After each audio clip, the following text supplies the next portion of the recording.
Zaman sekarang bukan siapa gaji paling besar yang kaya, tapi siapa yang paling pandai lindung nilai. Golongan ini tak kejar duit banyak.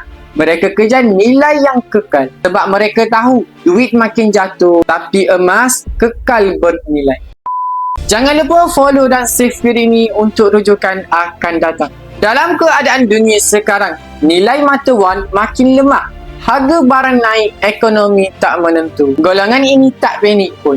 Sebab simpanan mereka bukan bergantung pada angka dalam akaun, tapi pada nilai sebenar emas fizikal. Mereka dah lama faham satu benda. Duit boleh dicetak, tapi emas tak boleh dicetak sesuka hati. Sebab tu bila pasaran saham jatuh, ringgit susut, golongan ini masih tenang. Bagi mereka, emas bukan sekadar simpanan, tapi strategi bertahan. Mereka tak tunggu masa sesuai. Mereka tahu masa terbaik ialah sebelum krisis datang.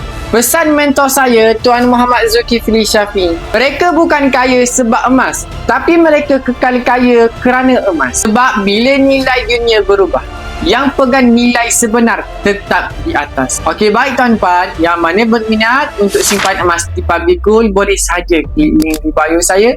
Saya akan bantu anda sebaik mungkin. Ingat, perkongsian santai, tapi sampai jumpa anda di next video.